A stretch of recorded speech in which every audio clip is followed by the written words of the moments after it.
Boa noite, queridos amigos e amigas do Centro Espírita Antônio Martins. Estamos reunidos mais uma noite, com a graça de Deus, para estudarmos mais um pouquinho da doutrina espírita, né? Essa doutrina de luz que a cada dia vem nos ensinando e nos transformando para melhor, né? Na semana passada, o Sérgio já falou sobre a existência de Deus e hoje nós vamos estudar juntos as provas da existência de Deus. Tanto as provas materiais, né, as provas exteriores, quanto as provas morais, as provas interiores que estão dentro de nós. Para isso, eu vou passar desde já a bibliografia que eu utilizei. Então, nós estudamos o Livro dos Espíritos, né, o capítulo 1, nós estudamos a Gênese, o capítulo 2, a Revista Espírita de 1861, bem como o livro Religião dos Espíritos, né, psicografia do Chico, pelo Espírito de Emmanuel. Então, essa foi a bibliografia que eu utilizei. Desde já, eu gostaria já de fazer com vocês uma prece, né? E convido todos a elevarmos o nosso pensamento a Deus. E como o nosso tema hoje são as provas da existência de Deus, eu convido a todos a fazermos o Pai Nosso, né? Essa oração tão bonita que Jesus nos deixou, nos ensinou, e que Emmanuel nos diz que cada palavra desta oração ela tem uma luz própria, ela nos traz um ensinamento que nós devemos reflexionar profundamente sobre esse ensinamento. Então, vamos elevar o nosso pensamento a Deus. Pai nosso, que estais no céu, santificado seja o vosso nome. Venha a nós o vosso reino. Seja feita a tua vontade, assim na terra como no céu. O pão nosso de cada dia nos dá hoje. Perdoa, Senhor, as nossas ofensas, assim como nós perdoamos a quem nos tem ofendido. E não nos deixe cair em tentação, mas livrai-nos do mal, assim seja. Então, que os bons espíritos, que os mentores da casa de Antônio Martins possam nos auxiliar para melhor compreendermos o estudo da noite. Então, vamos seguir.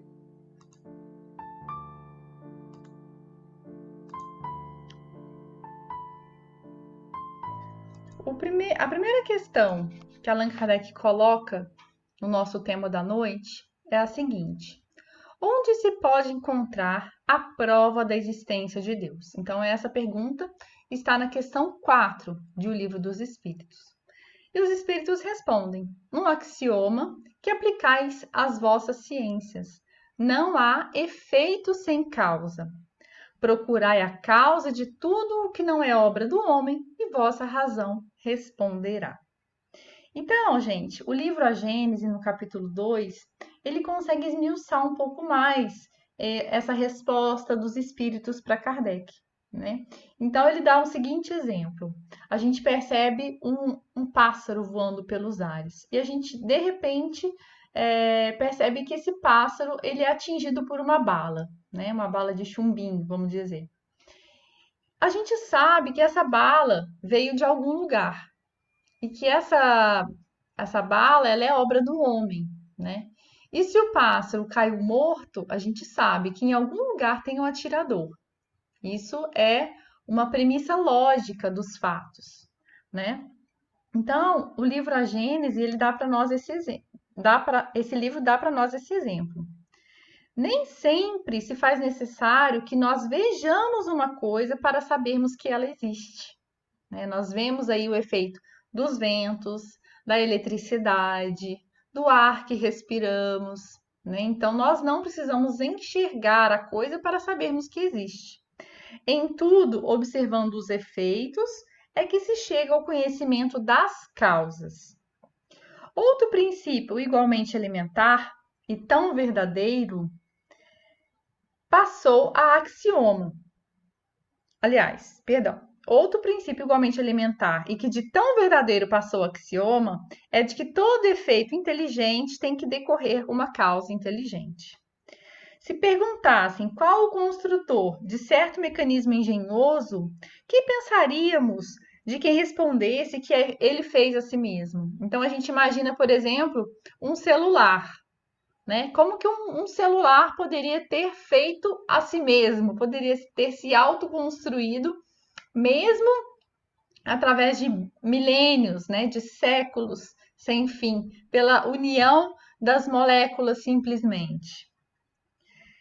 Quando se contempla uma obra-prima, uma obra de arte, uma obra da indústria, diz-se que há de tê-la produzido o homem de gênio, porque só uma inteligência poderia concebê-la. Reconhece-se, no entanto, que ela é obra de um homem, por se verificar que não está acima da capacidade humana. Então, esse axioma ele é utilizado tanto para as coisas divinas quanto para as coisas humanas.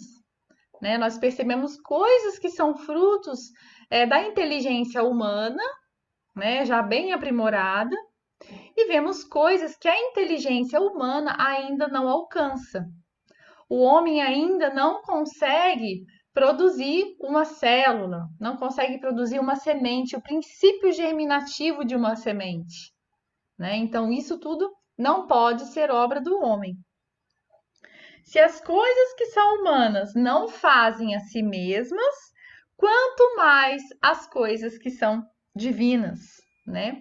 Até eu escutei uma palestra um tempo atrás, eu achei interessante um professor de filosofia discutindo a existência de Deus com os seus alunos na sala de aula. E ele propõe para os alunos: pensemos em uma cadeira, por exemplo. Nós estamos sentados em uma cadeira que foi construída pelo homem. Se nós colocarmos todas as partes de uma cadeira em um determinado local, juntas, e esperarmos 1 milhão de anos, daqui a 1 milhão de anos, nós teremos uma cadeira? Somente com o passar do tempo? Claramente que não. E, através deste mesmo argumento, o professor demonstrou que se as coisas que são humanas simplesmente não se unem e não se fazem com um determinado objetivo, muito menos as coisas divinas, né? Pensemos, por exemplo, nos nossos olhos. Os nossos olhos são de uma perfeição inimaginável.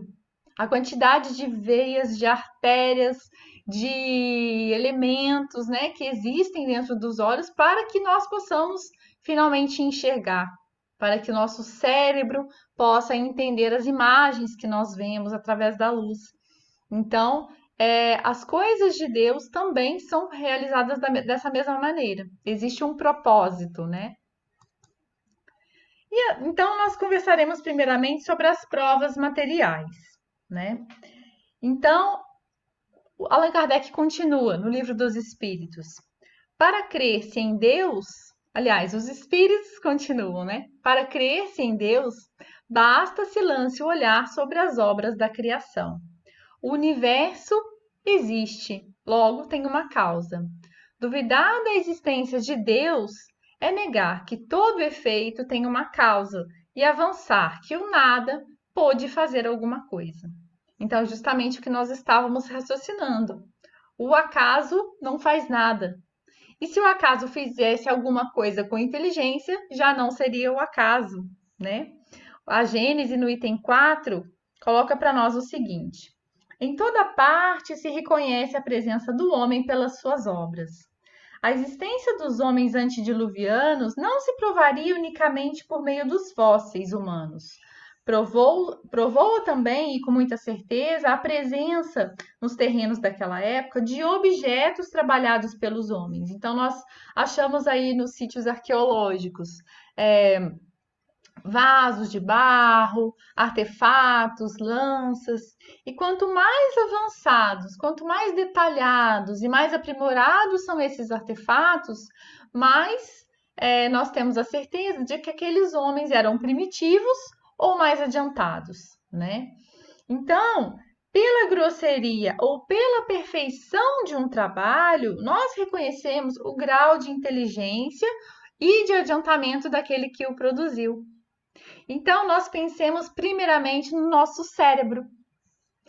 A engenhosidade do nosso cérebro, o funcionamento do nosso cérebro ainda hoje não é 100% conhecido pelos cientistas mais renomados. Ainda temos muito que descobrir sobre o nosso próprio cérebro, Tudo aquilo que nos ajuda a pensar no mundo material, né? Que é o instrumento da nossa mente, a nossa mente, que é o órgão espiritual, mas nós precisamos aqui no mundo material do cérebro. E esse cérebro ainda não é 100% conhecido pela ciência. Então, nós imaginemos o grau de adiantamento deste ser que projetou o nosso cérebro, para que nós pudéssemos pensar e raciocinar. Pois bem, lançando o olhar em torno de si, sobre as obras da natureza, notando a providência, a sabedoria e a harmonia que presidem essas obras, reconhece o observador não haver nenhuma que não ultrapasse os limites da mais portentosa inteligência humana. Então, toda a harmonia, né? Toda a providência que nos cerca de água, de ar, de umidade, de alimentação, coisas que muitas vezes são tão pequenas e fundamentais para a nossa própria existência e que nós não paramos para raciocinar sobre isso. Ora, desde que o homem não as pode produzir, é que elas são produto de uma inteligência superior à humanidade, a menos que se sustente de que há efeitos sem causa. Então, pensemos, por exemplo, também no mecanismo da nossa digestão. O nosso estômago, né, que é feito de carne, ele está o tempo inteiro rodeado de um ácido fortíssimo, que à medida que a gente vai comendo, ele vai, através dos diversos líquidos, né, de digestivos, ele vai diminuindo as moléculas até que nós consigamos absorver. A Joana de Ângeles fala que a digestão é um milagre, né, porque esse ácido ele não corrói, né, via de regra, a menos que nós estejamos doentes, não corrói o nosso corpo. Então, são mecanismos super inteligentes, muito mais avançados do que nós hoje podemos produzir. Então, nós temos aí o nosso universo, né? O nosso universo maravilhoso, que nós ainda muito mal saímos ainda do princípio das descobertas, né? Muito pouco sabemos sobre o nosso universo. Existe uma harmonia perfeita da distância entre a Terra e a Lua, por exemplo. 1 metro a mais ou a menos de diferença faria muita diferença na nossa vida, na vida humana, de maneira que as marés se alterariam, né? A nossa atmosfera poderia se alterar, a diferença pouca da distância entre a Terra e o Sol faria toda a diferença, né? Na vida humana, no calor ou no frio. Então, isso tudo, gente, demonstra a providência, o amor de Deus para com as suas criaturas, para que nós possamos estar em um planeta que nós estejamos confortáveis, né? Que nós possamos estabelecer as nossas diretrizes de conduta, né? Que nós tenhamos trabalho, oportunidades, né, de crescimento moral, material. Então, essas condições de vida são uma grande prova da existência de Deus. Outras provas materiais, né, que são provas exteriores. A questão 7 pergunta: poder-se-ia achar nas propriedades íntimas da matéria a causa primária da formação das coisas? O que ele está perguntando? As obras ditas da natureza são produzidas por forças materiais que atuam mecanicamente, em virtude de algumas leis, né?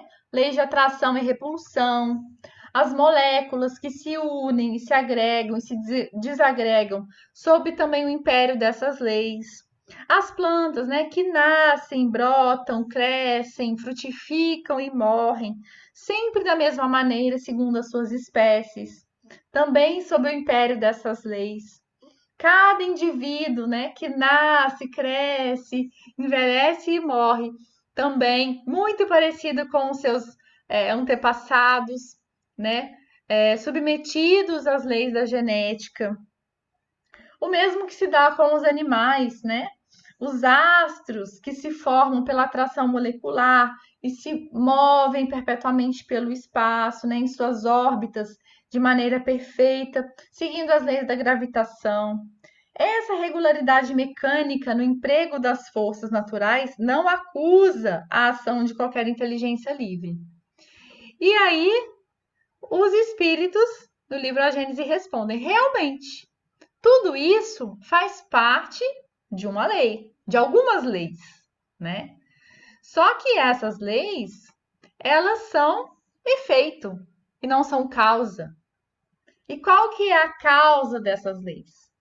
Quem criou essas leis? Qual é a causa primária da existência dessas leis, né? Então, quem criou a lei de gravitação, a lei de atração e repulsão? Quem ou o que, né? Imaginou que se as moléculas se agrupassem de tal ou qual maneira serviria ao objetivo A ou ao objetivo B, né? Determinados tipos de plantas, com suas moléculas especiais, com suas enzimas, podem ser úteis aos humanos em determinadas ocasiões. Então, os espíritos respondem: tudo isso é verdade, existem realmente essas leis. Só que essas leis são efeitos.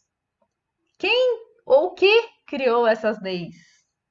Que hão de ter uma causa. Ninguém pretende que elas constituam a divindade. Então, as leis não são a divindade em si, são forças materiais e mecânicas. Não são por si mesmas inteligentes, o que também é verdade, mas são postas em ação, distribuídas, apropriadas às necessidades de cada coisa por uma inteligência que não é a inteligência dos homens. Tudo é organizado com um objetivo. Nós chegamos no planeta, a casa já estava pronta. Nós não precisamos pensar, nossa, a quantidade de oxigênio que eu preciso, né? Nós não precisamos pensar na quantidade de luz solar e de umidade que nós precisamos. Quando nós chegamos, estava tudo pronto. Então é isso, exatamente isso que os espíritos estão dizendo. São efeitos. Todas essas leis, né? Na verdade, os ateus, eles têm por grande fundamento, né, a não crença na existência de Deus, são as leis da ciência. Mas eles se esquecem de que essas leis, elas existem por uma razão inteligente. Elas não foram criadas ao acaso. O acaso não cria leis, né? E a aplicação útil dessas forças é um efeito inteligente que denota uma causa inteligente. As provas morais. O que são as provas morais? São as provas interiores, são as provas que existem até mesmo dentro de nós, né? A questão 5, Kardec pergunta aos espíritos: que dedução se pode tirar do sentimento instintivo que todos os homens trazem em si da existência de Deus? Então, nós temos um instinto da existência de Deus. Mesmo as crianças muito pequenas, elas trazem esse instinto da existência de Deus, né? Então, esse sentimento, na verdade, é um efeito que tem uma causa. E eles respondem qual é a causa. A causa é que, de fato, Deus existe. Pois, de onde lhes viria esse sentimento se não tivesse uma base? É ainda uma consequência do mesmo princípio, de que não existe efeito sem causa. Então, a causa desse sentimento é realmente a verdadeira existência de Deus. E a próxima pergunta que os espíritos fazem é a seguinte: o sentimento íntimo que temos da existência de Deus não poderia ser fruto da educação, resultado de ideias adquiridas? E eles respondem: se o sentimento da existência de um ser supremo fosse tão somente produto de um ensino, não seria universal. Ou seja, os selvagens, né, os índios, aborígenes de todos os locais do mundo, eles têm esse sentimento de divindade, eles cultuam alguma divindade. Mesmo que seja na figura do sol, da lua, das águas, né, eles têm algumas figuras místicas. E esses mitos, na verdade, eles representam um fundo espiritual verdadeiro da existência de Deus, né? Existe até uma discussão que eu achei interessante, o que é o bully de Russell? O argumento mais usado nas discussões entre ateus e religiosos. Foi uma analogia, né, descrita como o bully de chá de Russell, porque foi exposta pela primeira vez pelo filósofo e matemático britânico Bertrand Russell, em 1952, em um artigo intitulado Deus existe? Então, e na sua analogia, ele coloca o seguinte: muitos indivíduos ortodoxos dão a entender que é papel dos céticos refutar os dogmas apresentados, em vez dos dogmáticos terem de prová-los. Essa ideia, obviamente, é um erro. De minha parte, poderia sugerir que entre a Terra e Marte há um pote de chá de porcelana girando em torno do Sol em uma órbita elíptica. E ninguém seria capaz de refutar a minha asserção, tendo em vista que teria o cuidado de acrescentar que o pote de chá é pequeno demais para ser observado, mesmo pelos nossos telescópios mais potentes. Se se afirmasse que, devido à minha asserção, não pode ser refutada, seria uma presunção intolerável da razão humana, duvidar dela. Com razão, pensariam que estou falando uma tolice. Entretanto, se a existência de tal pote de chá fosse afirmada em livros antigos, ensinada como verdade sagrada todo domingo e instigada nas mentes das crianças nas escolas, a hesitação de crer em sua existência seria sinal de excentricidade e levaria o cético às atenções de um psiquiatra, numa época esclarecida, ou às atenções de um inquisidor, numa época passada. Então, o que ele está dizendo? Se ele falasse para as crianças todos os domingos, né, e colocasse nos livros sagrados de que existe um bule de chá rodando pelo nosso espaço, e que mesmo ele rodando a gente não conseguiria enxergá-lo, isso ficaria de alguma forma incutido, né, na mente das crianças, que passariam aos seus descendentes, né, perdão, seus descendentes.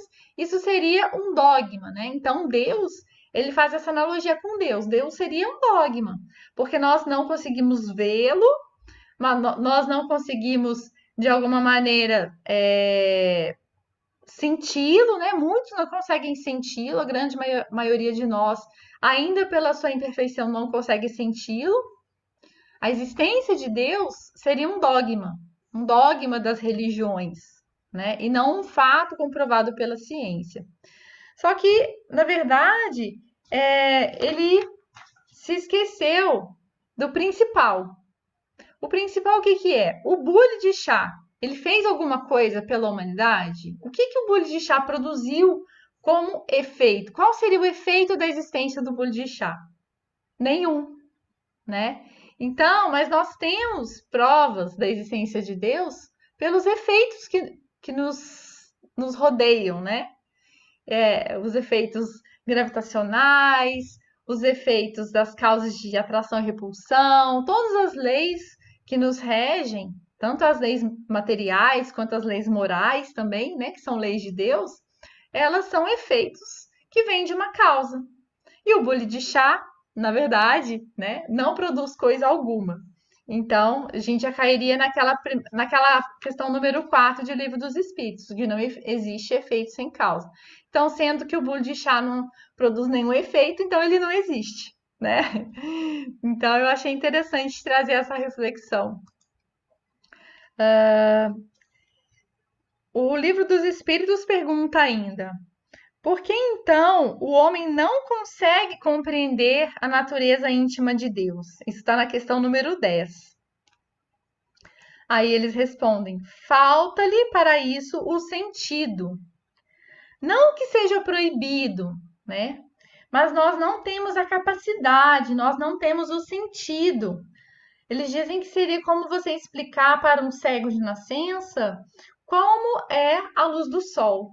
Ele não consegue imaginar como é a luz do sol. Da mesma maneira, os espíritos puros, os espíritos superiores, não adiantaria eles explicarem para nós como é Deus, se nós não temos o sentido para percebê-lo e para compreendê-lo, né? E aí eles continuam perguntando: quando então poderemos compreender os mistérios de Deus? E os espíritos respondem: quando não mais tiver o espírito obscurecido pela matéria, e quando pela sua perfeição se houver aproximado de Deus. Então o verá e o compreenderá. Então, as nossas imperfeições são vapores que obscurecem a nossa visão. Deus não pode ser visto em todo o seu esplendor, enquanto nós não chegarmos ao último grau de desmaterialização. E quando eu falo desmaterialização, também no plano espiritual, né, gente? Porque a gente desencarna e não se torna santo de um dia para a noite. Então, as sucessivas encarnações nós vamos deixando a cada reencarnação um pouco das nossas imperfeições, como se fosse mesmo um vaso de barro, que ao seu fundo vai deixando ali as impurezas. A cada reencarnação, nós nos tornamos um pouco melhores.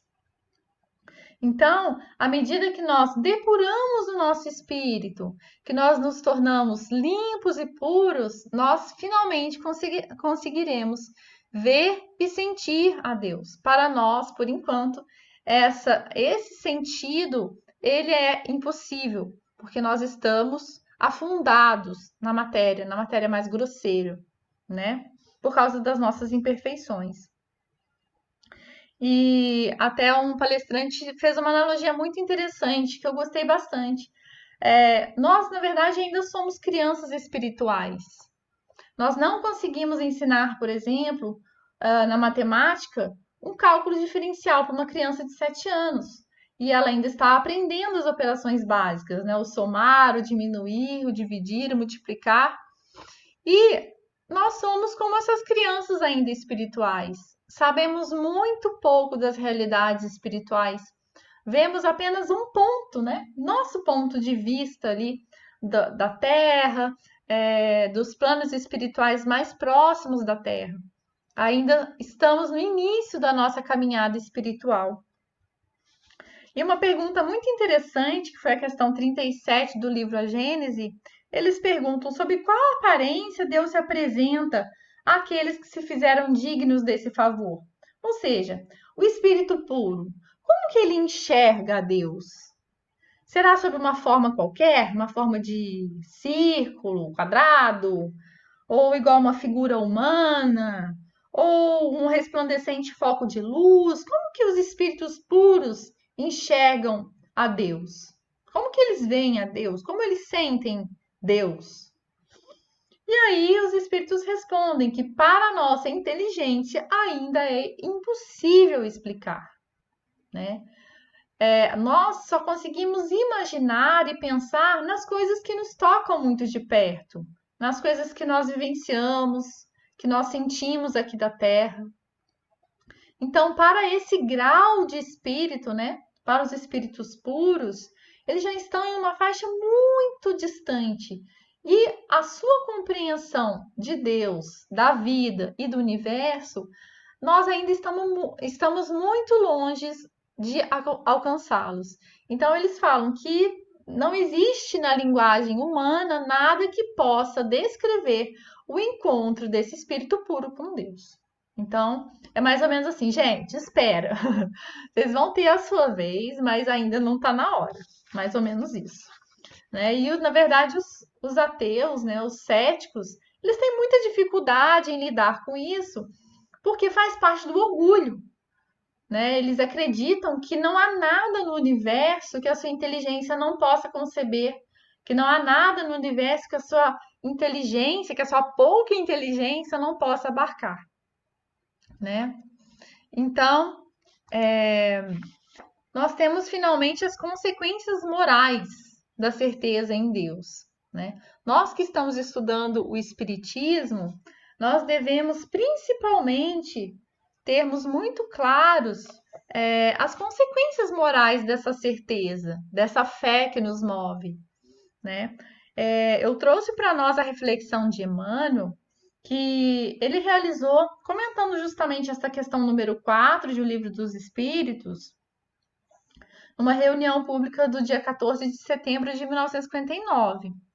Então, ele começa dizendo que, revelando avançada paranoia pela hipertrofia do orgulho ante as conquistas da civilização atual, há quem pretenda banir a ideia de Deus do pensamento humano, encastelando-se na demência disfarçada de grandeza. Então, os grandes estudiosos que pretendem banir a ideia de Deus das suas pesquisas, né, da sua vida como seres humanos, ele diz que, na verdade, é uma grande demência, que é fruto do orgulho, justamente o que eu estava dizendo antes. No torvo cometimento, situam-se todos os mentores do ateísmo histórico e prático, notadamente entre os polvos, sequiosos de hegemonia e influência. Emmanuel sempre muito atual, né? Os polvos, que querem dominar a tudo, com a sua cultura, com a sua língua, né? Com seu idioma, com a sua hegemonia financeira. E aí ele continua que, na verdade, apesar de todo o raciocínio, aqui no caso, ele fala da questão da década de 40, né? Que estávamos na Segunda Grande Guerra. Hoje nós já temos aí uns 80 anos, né? Então, as pessoas, os seres humanos, eles se rebaixaram à condição de feras, mesmo tendo toda a sua inteligência. E mesmo hoje nós ainda vemos a hegemonia do orgulho, né, em muitas nações.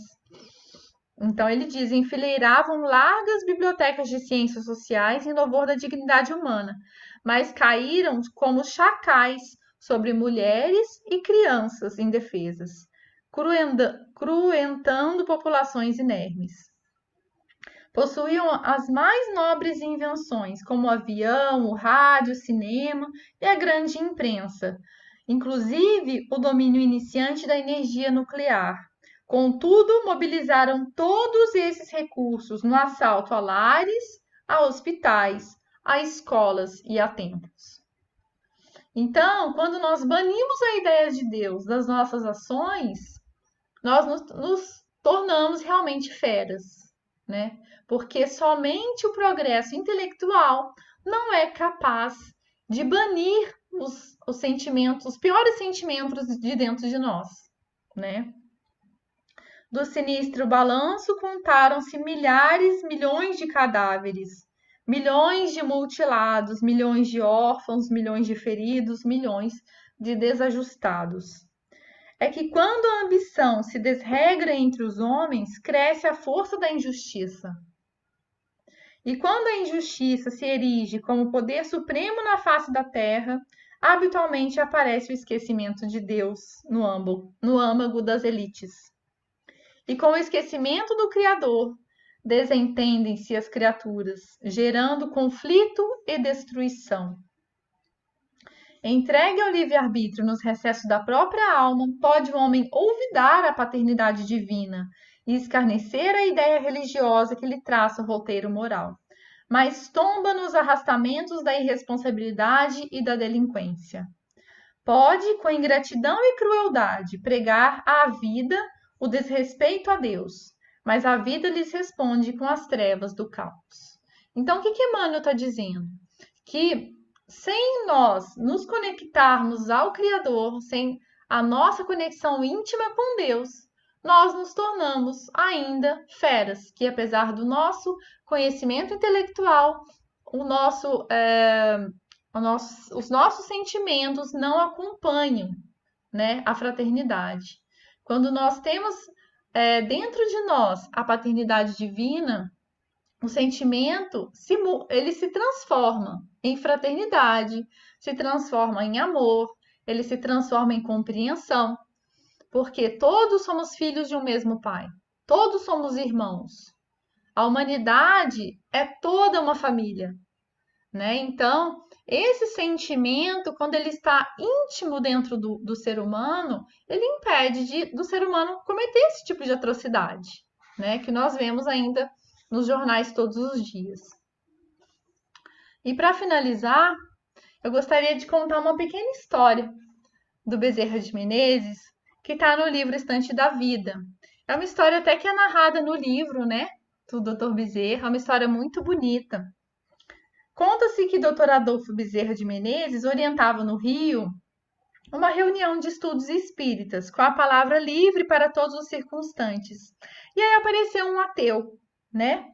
Então, o ateu disse para Bezerra: Bezerra, eu continuo ateu. E não somente por meus colegas, mas também por mim, venho convidá-lo a um debate público. Então, ele queria debater com o Bezerra sobre a existência de Deus, a fim de provarmos a inexpugnabilidade do materialismo contra as pretensões do espiritismo. E previno a você que o materialismo já levantou extensa lista de médiuns fraudulentos, que chamados sensitivos, que reconheceram seus próprios enganos e desertaram das fileiras espíritas, os que largaram em tempo o suposto desenvolvimento de forças psíquicas e fizeram declarações quanto às mentiras piedosas que se viram envoltos, dos ilusionistas que operam em nome de poderes imaginários da mente. E com essa relação apresentaremos outro rol de nomes que o materialismo já reuniu, os nomes dos experimentadores que demonstraram a inexistência da comunicação com os mortos, dos sábios que não puderam verificar as factícias ocorrências da mediunidade, dos observadores desencantados de qualquer testemunho da sobrevivência, e dos estudiosos ludibriados por vasta súcia de espertalhões. Esperamos que você e os espíritas aceitem o repto. Então ele estava ali desfilando, né, uma fileira de pessoas que fraudavam, que enganavam, que mentiam em nome do espiritismo. E aí Bezerra responde para ele: aceitamos o desafio, mas tragam também ao debate aqueles que o materialismo tenha soerguido moralmente no mundo, os malfeitores que ele tenha regenerado para a dignidade humana, os infelizes aos quais haja devolvido o ânimo de viver, os doentes da alma que tenha arrebatado as fronteiras da loucura, as vítimas de tentações escabrosas que haja restituído a paz do coração, as mulheres infortunadas que terá arrancado ao desequilíbrio, os irmãos desditosos de quem a morte roubou os entes mais caros, a cujo sentimento enregelado na dor terá estendido o calor da esperança, as viúvas e aos órfãos, cujas energias terá escorado para não desfalecerem de saudade ante as cinzas do túmulo, os caluniados,